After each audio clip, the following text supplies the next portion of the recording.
Just me. It's just you. You know? Yeah, so me, you were there. Yeah, your little slave.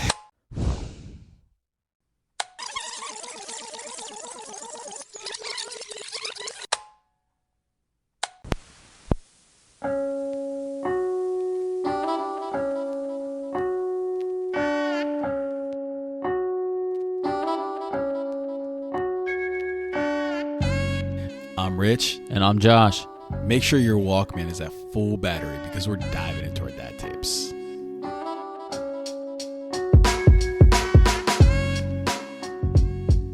What's going on, guys? Thanks for listening to tape number 40 of the Dad Tapes. Let's get rolling. What are we drinking tonight? Tonight, we decided to sample another Double Nickel Brewing, located out of Pennsauken, New Jersey. Tonight, their brew that we're having is the Sun Surfer. It's a little kind of contrast to where we are. Yeah. You know, but it's a good time. It's a good time, I guess, to really try to think about that sun and Reminisce. the warm weather and, yeah, kind of reflect on that, you know. Foreshadowing there. It's a 5.2 ABV, and it's a blonde ale. I'm not sure how I feel about it, but I don't know, man. I'm still going to try it regardless. Let's get the cracking. We'll Let's find get out. the cracking, bro. Ooh, that's light. I like that. A good beach beer. Yeah, that is good. A good beach beer. Honestly, it's a good fishing beer. Yeah, definitely. It's a good beer for when we're sitting there fishing and we beat our Jake. West Coast friends over there. And, you know. Oh, man, don't change that. It's West Coast, bro. We got to represent for the East Coast. What's wrong with you? The Beast Coast. Yeah. Shit, bro. Yeah, it's I would absolutely buy this. It wouldn't be my first choice. My first choice is still always going to be the Slightly Mighties, but you know. Yeah, you know what? This is actually kind of a runner-up for the Slightly Mighties, in my opinion. Yeah. This is pretty good. I like Yeah, if the Slightly Mighties weren't there for a day of golf, I'd be getting this. Yeah. Yeah. And the funny thing is when I pick these, I don't always pick them because of their names or their percentages or whatever, or their styles. I mean, I stay away from porters. I don't like porters at all. Too thick for me. I look at the cans. If the Oh, I can know. pops, I know. I'm buying it. Yeah, I get it, bro. You know? Sometimes, you know, the merchandise does its job, you know, marketing wins. Yeah, exactly. That's why they pay so much money. But how's your week been, bro? Oh, man, a fucking shitstorm this week, bro. Yeah? Want to talk about it? Oh, man, I don't know, man. It might bring back some PTSD.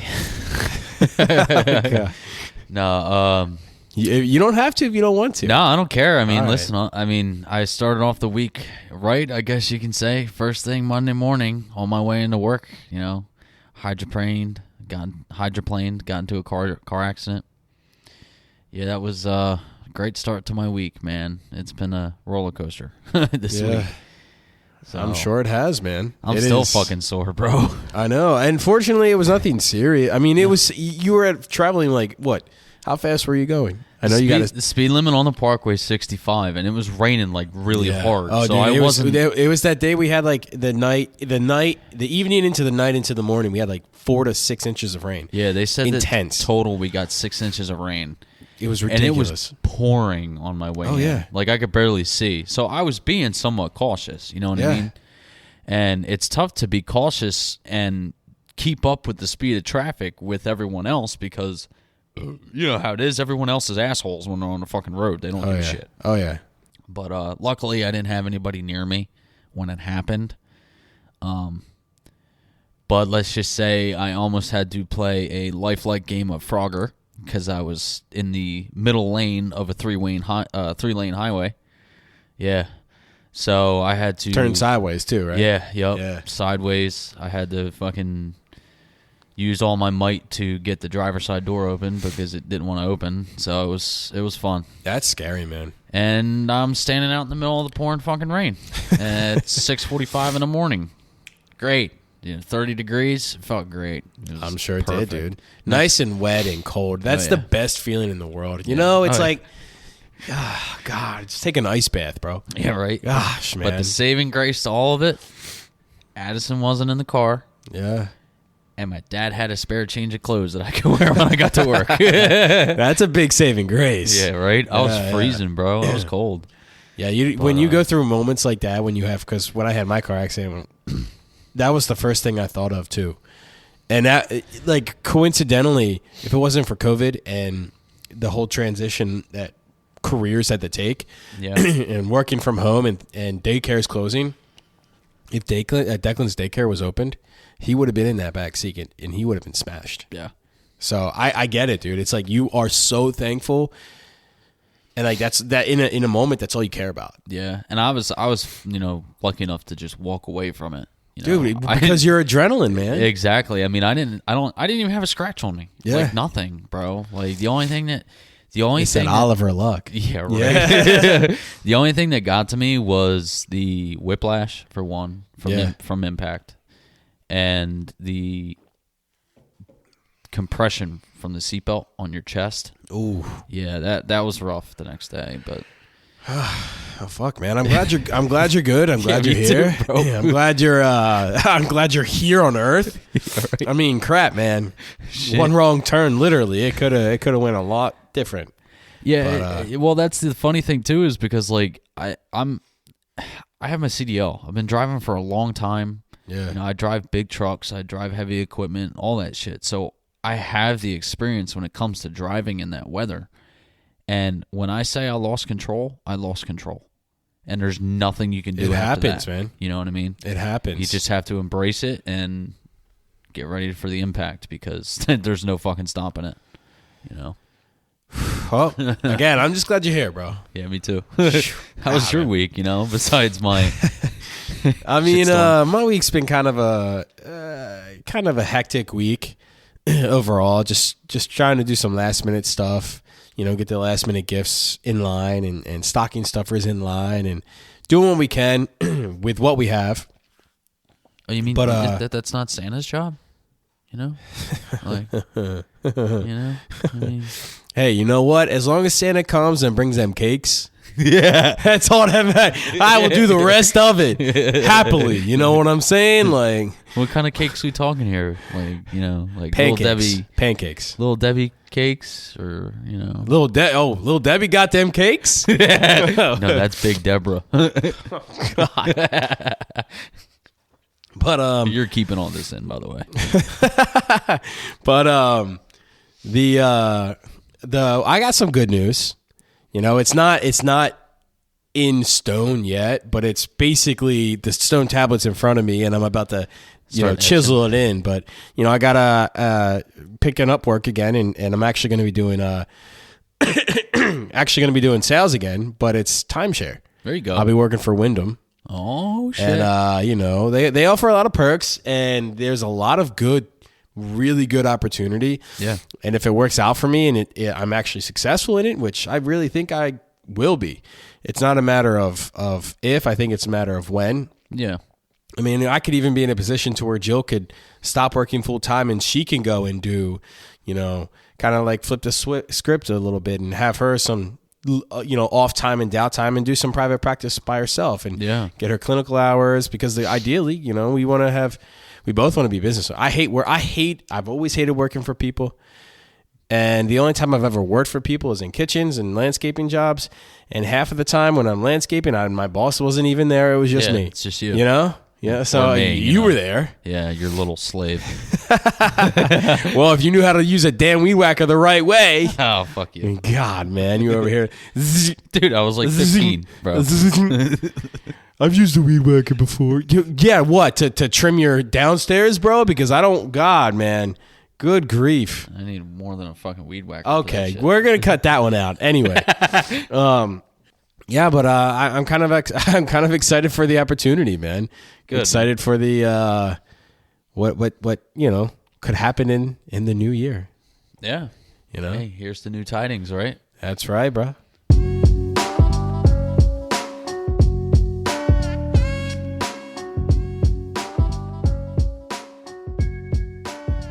But are you aware? Aware of what? That it's about to be Christmas and I'm about to be broke?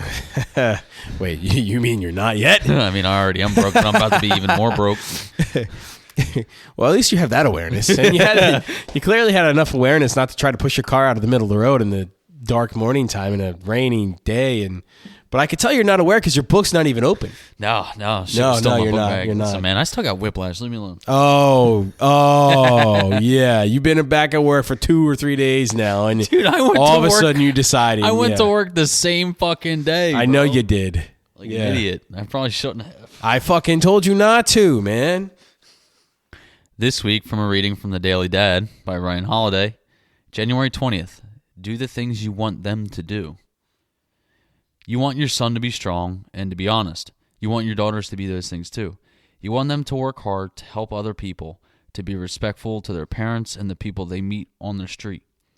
You want them to be clean and organized, to laugh, and to be resilient. Of course you want those things. Everyone does. The question is, how do we raise good kids? The answer is staring you in the mirror. The best-selling author and father of 2, Austin Kleon, talks about how this is the hardest part of parenting. You have to be the kind of human being you want your children to be. You have to do the things you want your kids to do. Quotes, I find this with parents all the time, he said. They want their kids to do things that they don't do themselves. He wants kids to be readers, so he makes sure they see him reading. He wants them to explore different hobbies and interests, so he makes sure they see him practicing an instrument or tinkering in a sketchbook. He wants them to work hard and find work they care about, so he makes sure they see him working in his studio. He wants them to treat others with respect and kindness, so he makes sure they see him giving their mother something he made for her. Who you are forms who they will be, so be who you want them to be. Do what you want them to do. It's hard, but it's the only way. It kind of reinforces everything we had taken away from on our last reading when, the question you would ask your kids is, where did you see that? Yeah. It kind of reinforces that message because you want them to see you do those things.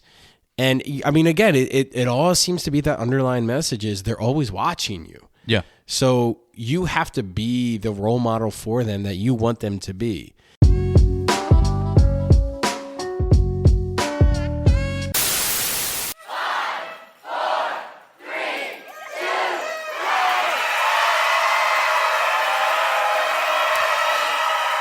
Tonight's topic is gonna just be New Year's Eve and New Year's and resolutions. So join us as we discuss what New Year's means to us individually, what it means to us as a family, and some of the goals we might have for our personal lives.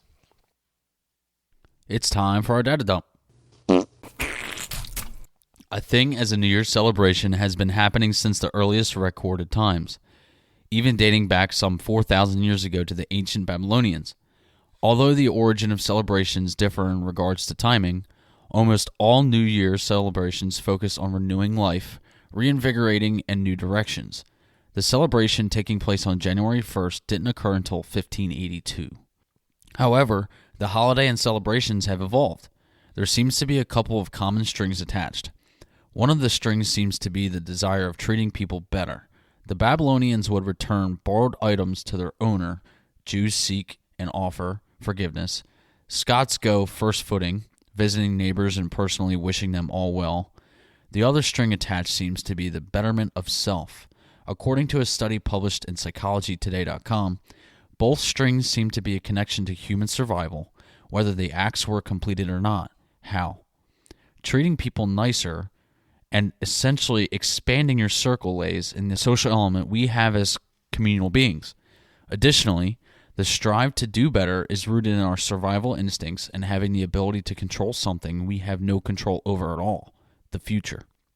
So on your New Year's Eve celebrations, whatever they may entail, be sure to bang your pots and pans, which has been practiced to drive away evil spirits.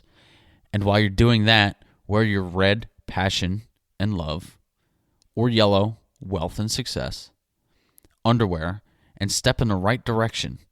Belief says stepping on the right foot to begin the new year. That's the biggest dad joke ever right there. Oh, man. I got to see what type of yellow underwear I got because we've been heading into the new year with a new job. We'll see what happens, my guy. You're gonna be wearing your. You got an extra pair of yellow underwear I can borrow? You might need your red one, bro. Get yourself some. Continue that love and passion, burning desire. And that was our dad adult. Growing up, New Year's. I mean, we. I don't want to say we celebrated it a lot, but I also don't want to say we didn't celebrate it. We would go to family parties or friend parties, and I remember younger, I was so excited to go because it's like, oh, right, I get to stay up until 12 and like, oh my God, they have an Xbox or they have a PlayStation. Yes. It's like, I didn't have that growing up. So for me, it was like just binging hours and hours and hours and hours and hours of it and just gaming and having fun. I didn't care. Like, I remember Y2K, and I don't know if you do, but I remember Y2K. I was like 5. You young buck. 4. I don't even fucking I was remember. only just 11. 10. Yeah, 10. Nah, you like 10 or 10 and a 11 half. around then, yeah. But I remember that, and I remember I didn't grasp the full weight of the situation, but I remember the significance of that and the fear of, oh my God, computers can't do that number, and just total like really idiotic stuff. Hindsight. Yeah, now look at us, like, fucking AI. For you growing up, what is and before I ask the question, that was one of my most memorable, I guess, at a younger age, or one of the first memories of New Year's celebrations I have was the Y2K. And I'm sure I have bits and pieces from other years, but that one really stuck out the most because I just remember is like, I didn't fully grasp the concern everybody had, as fictitious or as silly as it was. What's the first like major New Year's Eve and New Year's celebration you have come into your mind? Honestly, I don't want to say, I mean, I guess the only major New Year's celebration I could say that I had was having Addison and being able to, like spend it with her. I mean, it really wasn't spent with her because she was, asleep, but. Well, just to also preface this, you should also mention that your sister was born on New Year's Day. Yeah, I know. So all the fun was fucking stolen, It's all Great about job, her. Lexi. Great job. I think mainly like That's narcissistic.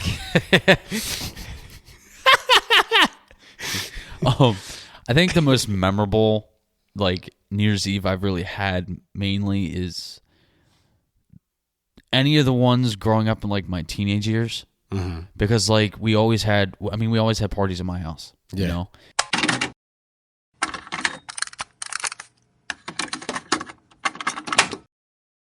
And when we had those parties, because of it being my sister's birthday the next day, like she had all her friends over, I had all my friends over, like we all got together and every year we'd play Manhunt. Mm-hmm. Like we'd always be out there playing Manhunt. Mind you, it's like fucking 20 degrees out. We didn't give a shit. We're running around in short sleeve shirts and whatnot. Yeah, it's 20 degrees out, acres of woods, wildlife all over, blueberry bushes, ponds that, quite honestly, if you don't know where they're at, you could stumble into one. Yeah, dude. I mean, God, the woods were so thick back there that your mom's ex-boyfriend hid himself and covered himself under the leaves and got away from a freaking helicopter with a freaking heat detection. Yeah. So good. Yeah. I don't know how great of an idea that was. No, man, we had a lot of fun, though. Like, it was, we'd always have a bonfire outside. So, like, we'd light the bonfire. We'd all hang out. I mean, especially in my teenage years, I was always getting fucked up, I was pretty drunk. I mean, it didn't take much for me to drink, but, I was still having fun. Nah, I mean, mainly just that. I mean, I've never been anywhere for New Year's besides, like, a family party or... Okay. Anything in particular. I've never gone to like New York City or anything like that. Like, I don't know if I ever would. That's a lot of fucking people, man. Yeah. I don't know if I could deal with that. I don't know if I'd ever do it. I don't know. Unless like if I had friends living in New York City or something like that, that would be the only time I think I would ever do something like that. Yeah. So where it's like, I mean, and I wouldn't even be where the ball drops. I don't want to be there. There's just way too many people. Yeah, dude. But then again, on the flip side, if I'm there in New York City, I think I have to see the ball drop. Yeah. I would feel I think torn. you're right. I mean, that's kind of how it was with me when I took my first trip to New York City. Yeah. Like with going to Times Square. And just going to Times Square, not it even being a special holiday or anything like that. Yeah, just going to New York. Exactly. Yeah, you know? yeah. I think you're right. I mean, I would probably want to do the same thing. Yeah, I mean, again, it doesn't sound fun. It really doesn't. But then it's like, at the same time, it's like you're in New York City on New Year's Eve. Are you really going to sit here for the rest of your life and say, I was in New York City, for the New Year's Eve of this year? And it's like, oh, wow, did you see? No, I didn't. I didn't see shit. So it's like, I would feel like, honestly, I feel like a dick. You know what I saw? Confetti and people kissing. That's Yeah, it. exactly. On the TV. On the TV. Yeah, right. So, I mean, it really sounds like you guys were the party. Yeah, you guys, basically. you had the parties. Yeah. So then moving forward into like adulthood and fatherhood and a serious relationship with your ex-wife, what did New Year's Eve look like then? What type of, what was that like for you guys? Honestly, it was a little different. It was more or less like we had a couple friends come over, and it was mainly like Kelly's family. We would all do this thing, which I honestly, I mean, I'm kind of thankful for it because it's like a new tradition that I do on my New Year's now too. Like we'd all get together and we'd put in like $25. Yeah. And depending on how many people it was, we'd all put it in a pot. And then we would go take that money and we'd buy a shit ton of lottery tickets with it. And we would all sit down at the table and we'd put them all in the middle and mix them all up. And you kind of just pick, like, you go around the table, one person at a time, and you pick one. And then, like, at the end, you decide whether or not you want to take your winnings and go get more. Yeah. Or if you just want to, like, split the pot. I mean, it was kind of cool. It was fun. But, I mean, like, mainly another thing that kind of brought the attention for me was like it's like a game night, Like, what do you mean? We'll put the New Year's like the show on the TV or whatever. Yeah, we'll listen to it in the background, but we'll all get together like friends and family, and we just play a bunch of board games. Okay. Like Cards Against Humanity, or fun, funny things. Yeah. And it was kind of a different aspect for me because I was so used to I guess the party life in a sense, when it really wasn't the party life. But no, it wasn't. It was just a bunch of rednecks outside messing around with a fire with a bunch of lifted up mud tire trucks and Jeeps. Yeah, doing donuts in my backyard. Yeah, exactly. And trying to ride deer and fuck no. Who knows what else you did with the deer, quite honestly. I'm not going to ask questions, but Zach, at the end of the day, adulthood really shifts your approach to everything. Yeah. Oh yeah.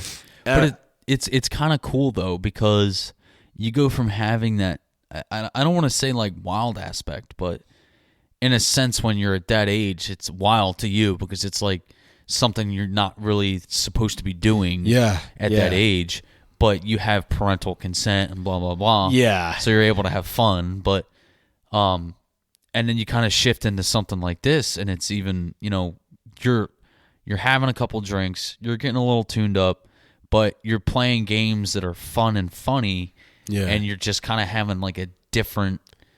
It's more mature. Yeah, it's more mature. Mature. I get that. That's so funny. Do you So, like, I know how everybody talks about, like, the New Year's resolution and everything like that. Me, personally, I'm not into that.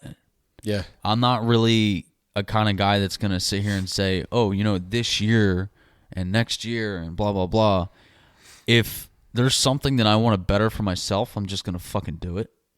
Instead of, like, tough guy. Instead of having to have that excuse of New Year's in the new year to push yourself to do something different. Like, if you have that aspect, just do it.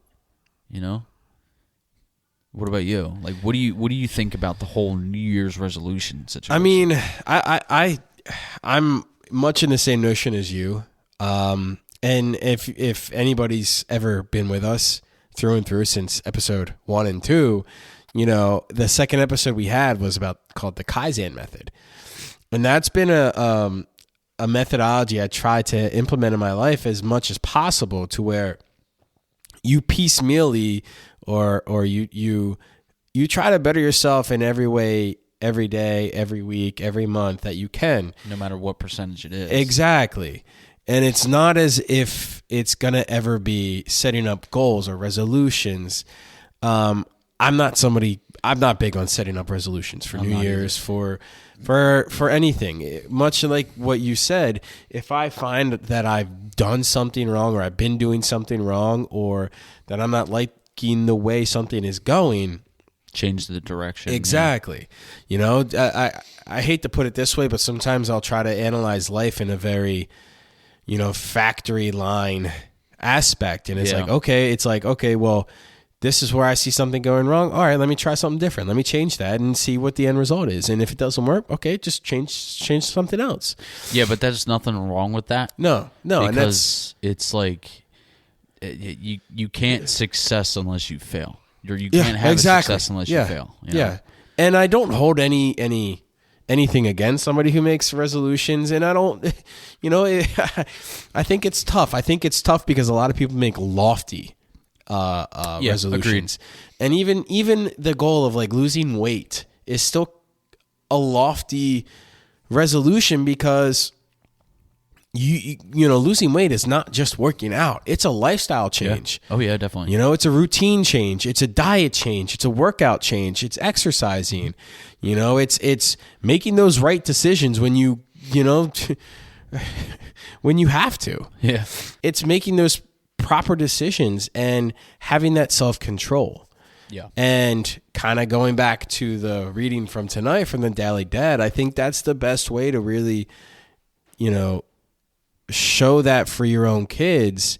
To want better for themselves is to want better for you. And I think that if you start to set yourself up for failure, if you set these unrealistic expectations or unrealistic goals on New Year's, you're going to get defeated, and your kids are going to see that defeat. Yeah.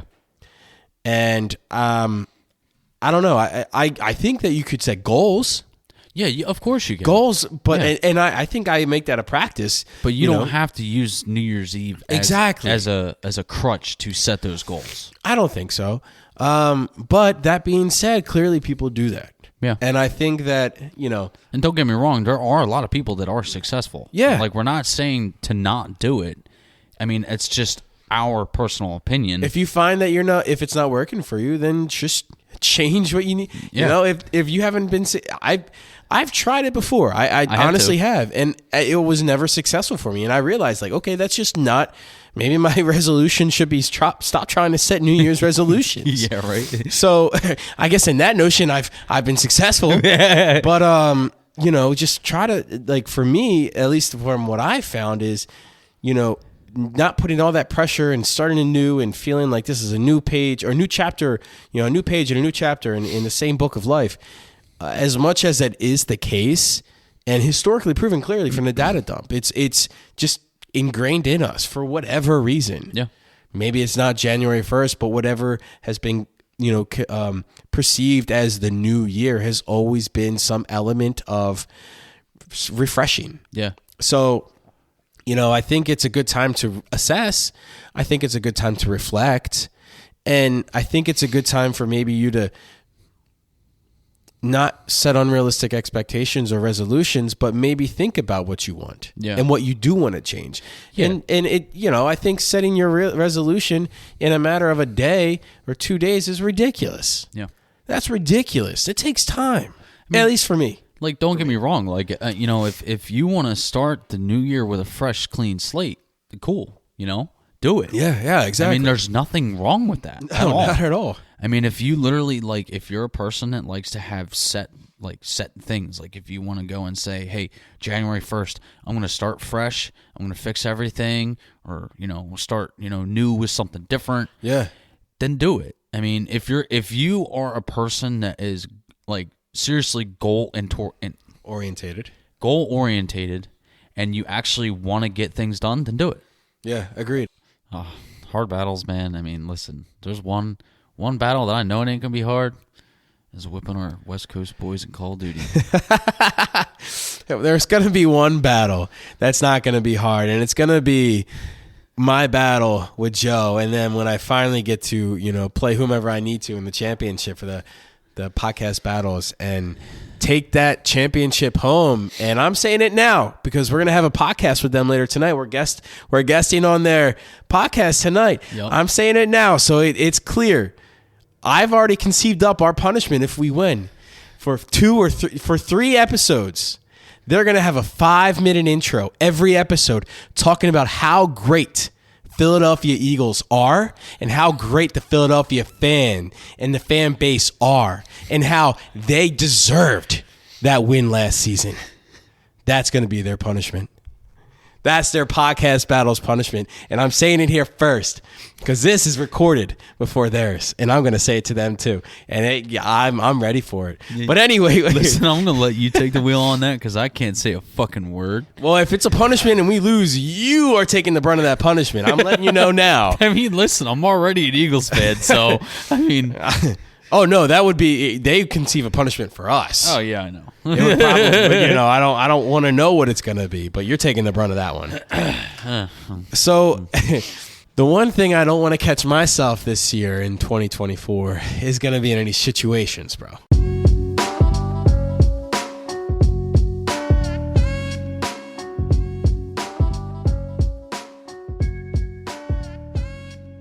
I will say that first and foremost. I can't promise it. I can't promise it because life freaking happens sometimes. Yeah, it does. I get myself into a situation almost every day. Yeah. Well, I tried to find some relative, holiday theme ones, but there really wasn't any.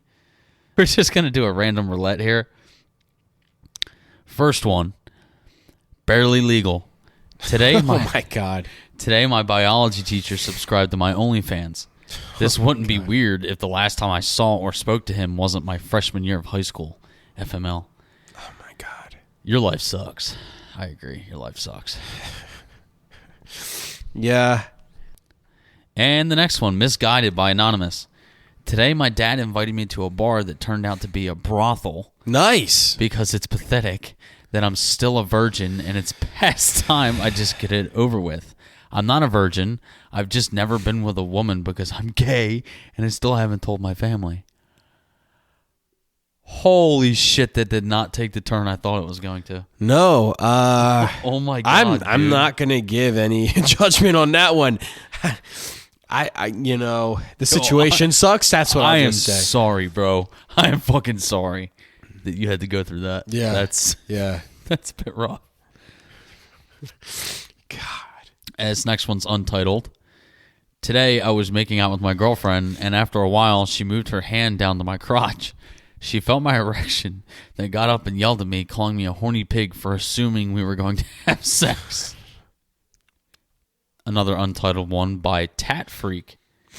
Today, I told a cashier I always bullshit with that I was going to get a new tattoo. She shook her head and said, "Honey, don't get a tattoo. You'll look like a whore. I already have 5."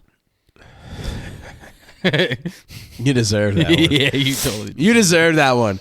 For asking another person's opinion. You deserve that one. Well, let's wrap it up. Give me one more. And for our last one, mind your own beeswax. Today, after months of watching it brewing, my best friend, who I love dearly, slept with the girl I've disliked for almost as long. It's not my place to be hurt. We're not together. But the idea just fills my heart with hopelessness and sadness. Well, you know what? I hope you start a new year fresh and you don't have to worry about that anymore. I hope you get a good resolution set up, my guy or girl or whatever you are. Just let's get that set up. Labeled as a girl. Well, you may be fine Josh's New Year's resolutions. Really, it'll just be me typing it up, and I'll just say it's Josh's resolutions. It could be, you never know. God, just stay tuned. Stay tuned. I might do something. I don't even want to see him, bro. I might do something. Don't even want to see him. But you can find them at facebook.com/thedadtapes, on Instagram at the Dad Tapes Podcast, Twitter at the Dad Tapes, and on TikTok at Dad Tapes Podcast. But guys, please Be sure to like, subscribe, leave a review of the show wherever you listen to podcasts. It really helps and gets us that exposure we need, we want. Guys, you know what? After all the bullshit we just talked about, You're going to set a with New Year's no resolution. resolutions, I want y'all to set a resolution to rewind the tape before you box it up. Please. I love the please. I love the manners. Is that a resolution for you? No, I've always got manners, bitch. You like how I threw that in there? All right, man. I'm checking out on that fucking shit. That's bullshit. Peace, guys. Happy New Year, guys. Happy New Year!